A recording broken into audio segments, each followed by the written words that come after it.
Essential Self-Care Podcast, a podcast for those of us who are, let's face it, too busy for self-care. In this podcast, you will hear real life stories from people who leaned into their self-care as they were navigating life's storms. You'll learn practical tips, tools, and strategies to incorporate self-care into your own busy life as well. You'll hear from expert guests sharing their expertise on specific tools and modalities of self-care to optimize your well-being in your life, career, and relationships. I'm your host, Dr. Sheetal Ajmani. I am a physician, best-selling author, and founder of Radiant Living Institute, where I guide high-achieving women to get unstuck and learn to live radiantly again through major life transitions. Quick disclaimer before we dive into the episode, please know that this podcast is for educational purposes only and is not medical advice. Always seek the advice of your own health practitioner or mental health provider for your specific situation. Now, let's get started. Hello, and welcome to the Essential Self-Care Podcast. Today, I am so excited to be welcoming Dr. Erica Howe to the Essential Self-Care Podcast. Dr. Howe is a physician and the founder of Women Physicians Wellness Conferences. Dr. Howe is a board-certified hospitalist and a nationally known educator, wife, and mother to three. As a prolific speaker and advocate for improved wellness in medicine, she has spoken on topics including conflict management, gaining clarity in your clinical career, time management, and boundary setting. In 2018, she founded the Women Physicians Wellness Conference as a way of bringing women physicians together to share their struggles and their strategies for success. She believes that women are stronger together and wants to inspire them to find the courage, clarity, and community to succeed on their own terms instead of someone else's. Today, Dr. Howe is going to share a bit about her self-care journey. Welcome to the show, Dr. Howe. Thank you so much for having me, Sheetal. I so appreciate it. Absolutely. I am so excited to have you here. And even before our listeners, even before we started the recording, Dr. Howe and I were just chatting. We have been in touch over email, over social media for a while, but this is actually our very first time chatting. And before we started the recording, I was like, I can't even believe it because our missions are just so aligned. And so I am on Dr. Erica Howe's newsletter.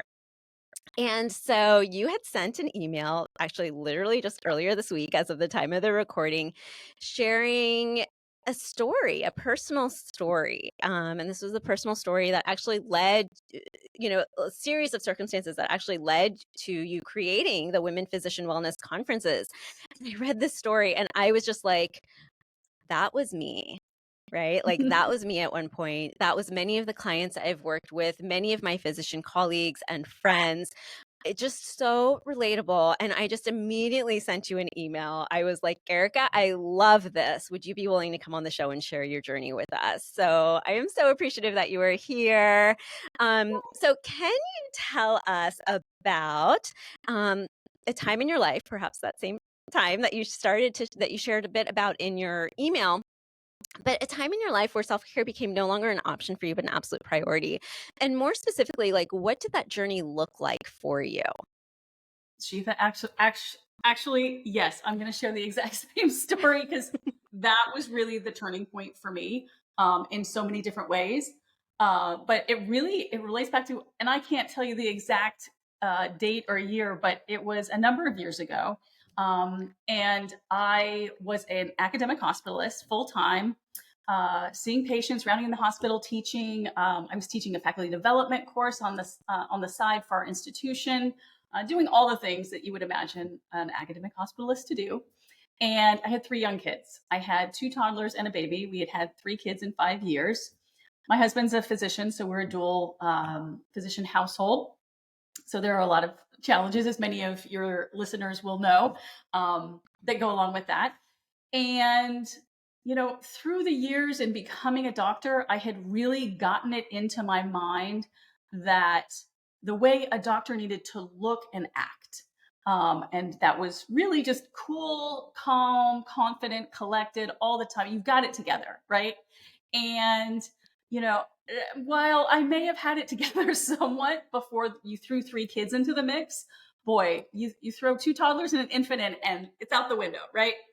So I remember one day I was packing up to go home in my office, and a colleague of mine walked by and said, "Hey, Erica, how's it going?" And I said, "Oh, great. How are you?" And he said, "Oh, great, great. I'll see you a little bit later." And I said goodbye to him. And as I was finishing packing up, as he walked away, I remember thinking, "Oh my gosh, why did I just say that? I'm not fine. I'm so far from fine. I'm so tired of telling people that I'm great when that's not how I actually feel. I don't feel like I have it together. I don't feel like I've spent enough time with my patients today. I still am going to chart until 10 or 11 o'clock tonight. I don't have any, dinner prepared at home for the kids. I'm late to pick them up for daycare yet again. Like all the things, right? And the one thing I knew is that what I was saying and how I was actually feeling were two completely different things. So in that moment, I just remember thinking, I'm so tired of pretending. Next time somebody asks me how I'm doing, I'm just going to tell them how I'm actually doing because I just can't keep up this facade anymore. So I Yeah. got on the elevator and I rode down our elevator to this hallway that was like a 2-minute walk to the garage where all the doctors park their cars. And in my head, I affectionately referred to this hallway as the hallway of shame because this was a lovely 2-minute walk where I got to reflect on all the ways I was not doing enough as my Mm. patient's physician, and ending the day in a way that, like, usually I would want to stay and do more and check more labs and spend more time with patients. And then I also got to reflect, even if I didn't feel that way, on the ways in which I was failing my family and was late Wow. to pick up and didn't have, home cooked meal for them and all the things, and would be distracted by charting in the evening and not really be, present for them. Wow. And I wanna pause right there just because oh, there's already so much that you've shared that I wanna reflect on that I think is just so relatable, definitely to me, I'm absolutely. sure And to I should many of say our this listeners. to say this, like, this is I don't have a unique story at all. Like, so many, I mean, I it's hard to meet someone who hasn't felt this way as a woman Yeah, physician, right? Like, yeah. this isn't something that's, you know, something unique to me at all. We all feel this way. But yeah, it's But, and I'm sure that that's exactly why also we need to talk about this, right? Because I think the fact is there are a lot of us who feel this way, right? Female physicians as well as, um, you know, females working in other professions as well, right? So not only physicians as well. But that's why we need to talk about it because I think so many of us do have this facade of sort of what we think we need to look like, right? What we like that was one of the first things that I wrote down from when you were chatting was how a doctor needed to look and act, right? You had it in your mind that there's a certain way, there's a certain demeanor with which we carry ourselves, right? And I think definitely, I think that holds true for many of us as physicians, right? There's a certain way that we um, whatever that may be, and that might be slightly different for all of us, right? But what we think in our mind, how I should, carry myself as a female physician, right? Goodness, I just thought of something else too.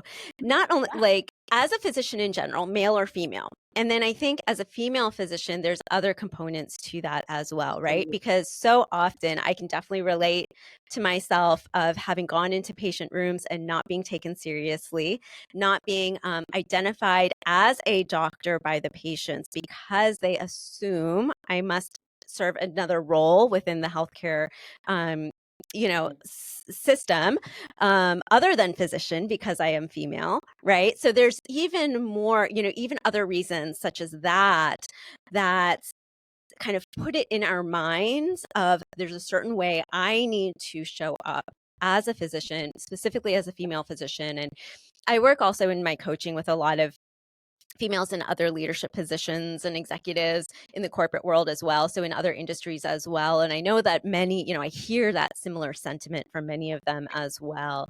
um, but then also, so that was one thing I wanted to reflect on, is just that we kind of build up these ideas within our own mind, right, of how we think that this needs, our role, our role needs to look like, right?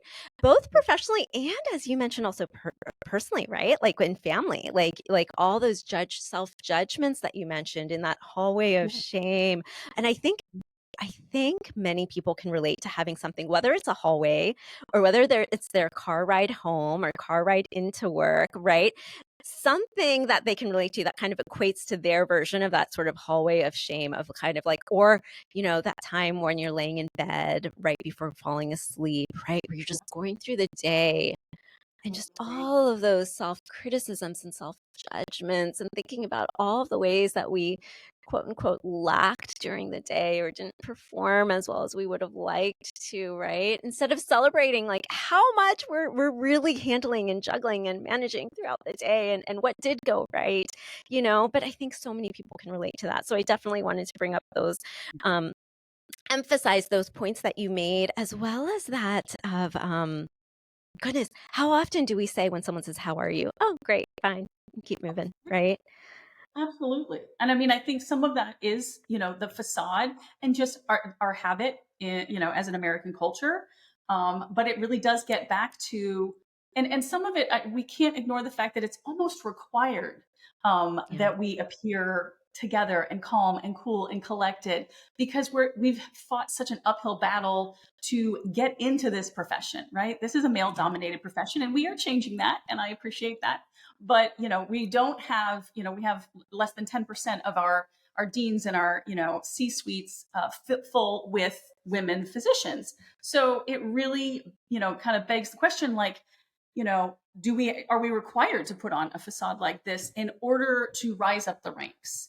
Yeah. And what kind of disservice is that doing to us as women and as human beings, for our burnout rates, for our wellness, for our mental health? And I think that's something that is a big challenge when we are in a male-dominated field that may not embrace us as being accepted and included in that profession. Quick shout out to today's sponsor, Reclaim Your Radiance, Radiant Living Institute's signature coaching program designed to help you reclaim your worth, renew your energy, and restore your happiness in your life, career, and relationships. This 6-module curriculum has already helped countless women rediscover themselves through life's storms. From setting difficult boundaries within toxic relationships to finding their inner strength and power while navigating divorce and co-parenting, to aligning their career and business with their authentic self, and to learning how to live for themselves again after their kids have left the nest. This program has been a guiding force for women to live unapologetically and shine brightly within their lives once again, or often, even for the first time ever. Experience the results for yourself. Head over to radiantlivinginstitute.com/reclaim your radiance to learn more and get started. Yeah, absolutely. And one thing I was thinking about before we started the recording just earlier today, as I was thinking about and thinking about the conversation that we were going to have today, is just that some of this may also, to some degree, also be a bit of a survival mechanism too, right? Like if it's in the office, in the hospital, where someone is asking you how you're doing, like sometimes it can be almost like, okay, if I really say how I'm doing, it's going to open the floodgates, right? But I do think so there might be some of that, right? Which also may be necessary in order for us to be able to show up for our patients. Depending on the setting, but I think having some sort of space where you Mhm. can actually, be open with that and share that. And I think that's where we're getting to next in your story as well. So let's go back to your story. So you had this hallway of shame and you had just realized, kind of come to this realization of like, I just told this person that I'm fine and I'm not, and I'm tired of pretending. All right, let's go ahead and pick that up. So I get on the elevator, I ride down to my hallway of shame, just thinking I'm going to walk down the hallway like I always do. But having just made this kind of promised myself that I am not going to pretend anymore. And as I am exiting the elevator to walk into the hallway, I run into, God bless her, a woman physician friend of mine who, you're never going to believe this, asked me how I was doing. She did not know what she was about to get.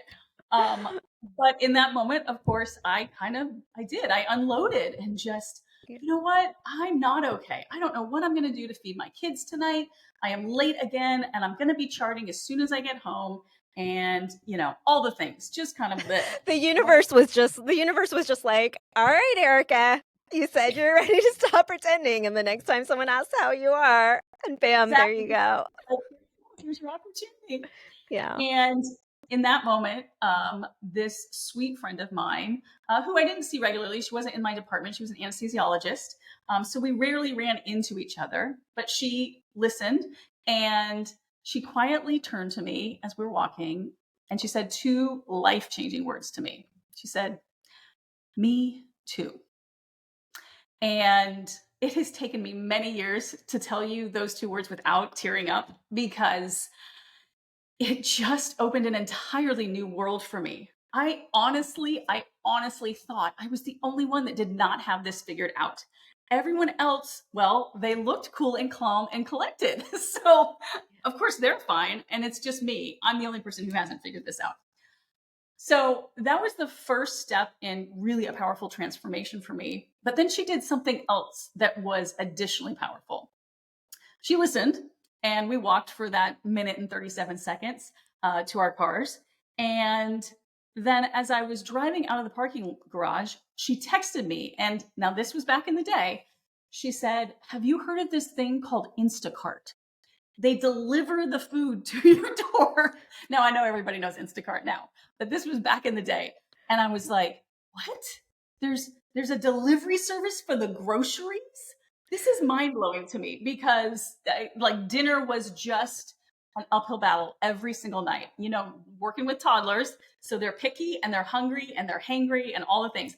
And so she did two things. She, one, helped me recognize that I wasn't alone, and two, then strategized with me to try to figure out something that might be a tool for me to become more productive and more efficient in my life. So, very quickly in the coming days and weeks, I stopped referring to that hallway as the hallway of shame and started calling it the hallway of strategy because inevitably I would run into someone, male or female, who was another physician colleague who was walking to their car. And I would just tell them what I was dealing with, what I was trying to figure out, and ask them if they had any suggestions. And they would oftentimes come up with something I hadn't thought of or heard of or could try. So over time, I started to really value those moments of brainstorming and running into specifically other women physicians because we're a very specific group and we have our very specific challenges in our career and in our home life, and really paying attention to like what they were sharing. So then one day, a few months later, I had a friend that I'd run into many times in my hallway. And, at the end of our 2-minute walk, she stopped me and she said, "God, Erica, this is so great. I love running into you every time because we're always just brainstorming and trying to figure stuff out. I just wish that there was a protected time and space where we could just get away from our crazy clinical lives and home lives and just come together as women. And I feel like we could solve all the problems of the world." And so if you know me, my Achilles heel is thinking everything is easier to do than it actually is. I'm like, oh, how hard could it be? So I thought to myself, well, I teach a faculty development course. I know how to get CME, and I've planned a wedding before. So I think I could plan an event. And I know all these other great women physicians that have something really powerful to share. So I could ask them to speak. Why don't I just plan a conference, which is the most insane It's so thing you easy. could possibly do. That's just how my brain works. And I was like, yeah, let's just give it a try. And thus, WPW. I love it. I love it. So I want to reflect on some of the things that you shared there. So first of all, I love that reframe through your experience, and then just shifting also, you had referred to this hallway as the hallway of shame, and all of a sudden it became this hallway, and not all of a sudden, like through No. intentional action, it became a hallway of strategy, right? And I love that shift in perspective and just shifting that. It's certainly a lot more than just shifting that one word. It is Mhm. a series of intentional actions that you took. But what a powerful shift that is, to take something that was once felt like, Yeah.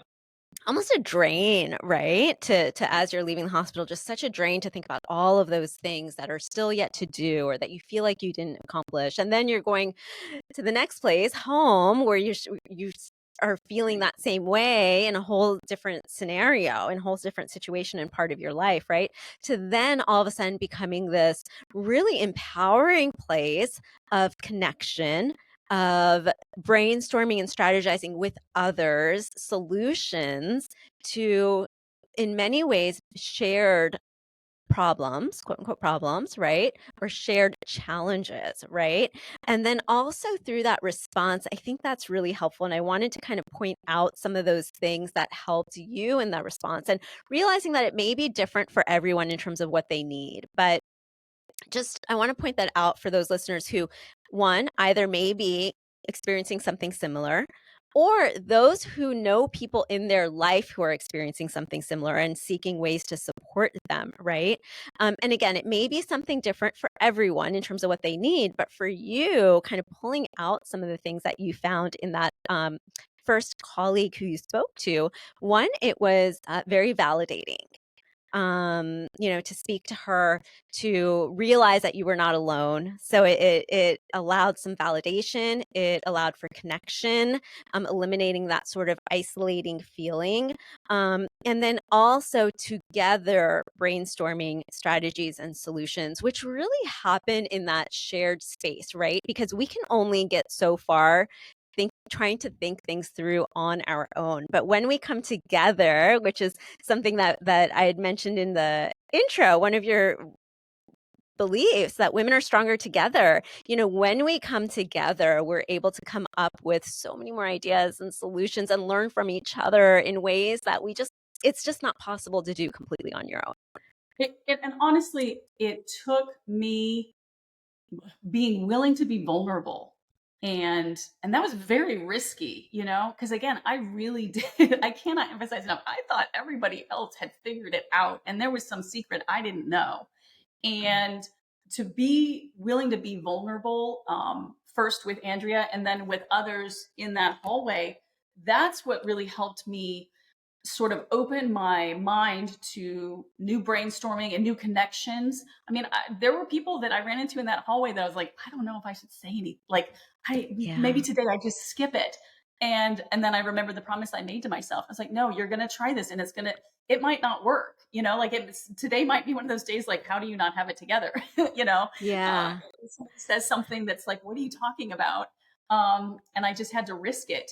And I think that is the power of building community, but it requires risk. It requires vulnerability and putting yourself out there. And sometimes it's well received and sometimes it's not.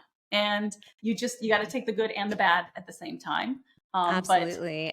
that And was, it's that was hard, especially also, I think, as women who are high achieving, and I'll be vulnerable because I definitely, like, I put myself in this category too, right? Like high achieving, very independent, right? My natural tendency, and I'm being completely honest and talking about myself here, my natural tendency is to try to figure things out on my own first. Right? Like I've got to be able to figure this out on my own, right? until And so diagnosis. And then if you don't know the diagnosis, you consult somebody, but don't do it too soon. You have to really try to do it yourself first. And I mean, we're right. taught that. So why would you not translate that into how you live your life in addition to practicing medicine? Right. And so then that's where that irony is though, too, right? Of what we just spoke about, that really it is through that connection. It is through that vulnerability. It is through opening up and having those conversations in safe spaces, in supportive spaces, Yes. to that really we really are stronger together and can achieve so much more together. Heal together, all of those wonderful things. And so then that led you to creating this conference, which I am super, super excited. I believe it started with one conference. Now you have three that you do a year. Or Um, four, actually, four that you we do have a year. We have one that is now open to women professional wellness. So it's people who are non physicians. It can be your NP, it can be the PA, it can be the nurse manager, or it can be someone who's not medical at all. I know of a couple of lawyers that have signed up. We've got people, an engineer that's coming. So we've got, and that one is in Bahamas in January. But yeah, so we're sort of branching out because here's the funny thing. I started having women physicians come and arrive at the registration and then pull me to the side and say, "Hey, this was supposed to be just like a friend girls trip, and my friend who has this other profession is in the hotel room right now. She's a mess. She is completely burnt out and fried, and I'm just wondering, can we like get her in?" And I started to realize like there's really a need for every woman professional. It's not, we have specific challenges in being women physicians that I will always protect that space. And we have 3 WPWs that are specifically devoted only to women physicians, exclusively. But then I realized that there needed to be a space for people to bring, for women specifically, to bring women of other professions to kind of receive the same information because it's just so freaking powerful. Yeah, I agree with you completely. Oh, I'm so glad to hear that. What a great resource. And so we will share a little bit about kind of how you can find out about these conferences and register. But I just want to also share, I'm super excited. I'm going to be in the Grand Cayman for the WPW conference February 2025 as a speaker. So come sign up and hang out with us in February at the Grand Cayman. And if that timing doesn't work, then, there's 3 other conferences in the year that you can join. So where can people learn more about the conferences as well as about you and the work that you're doing? Yeah, absolutely. Well, and let me just say, I am so excited to hear you speak in Grand Cayman. I'm thrilled that you put in a proposal, you submitted a proposal to us, and I'm really thrilled that you have accepted the offer and you're going to be with us in Grand Cayman. It's going to be a fantastic year for sure. So Yeah. you can learn more about the Women Physicians Wellness Conference at womenphysicianswellness.com. You're welcome to email me. My email is ehowe, that's HOWE, at themedicaleducator.com. The Medical Educator is our parent company. And then we have a closed Facebook group that's private. It's just for women physicians. So if you are a woman physician, you're welcome to join that on Facebook. It's just WPW Conference. And we also have an Instagram handle, again, WPW Conference. So you're welcome to find us on either of those. We do have an email list that's on our website as well. And we send out kind of weekly updates and little kind of tidbits of information about each of the conferences also. So lots of different ways to reach out, but I'm here for them all. Fabulous. And I will include all those links in the show notes below. Thank you again for being here today. Thank you so much, Ethel. I appreciate it. Thanks for tuning in to this episode of the Essential Self-Care Podcast. If you like what you heard, be sure to subscribe, leave a positive review, and share this episode with someone you know. And remember, your free guide, 6 simple yet powerful steps to create your radiant life, is waiting for you at radiantlivinginstitute.com. Download it today.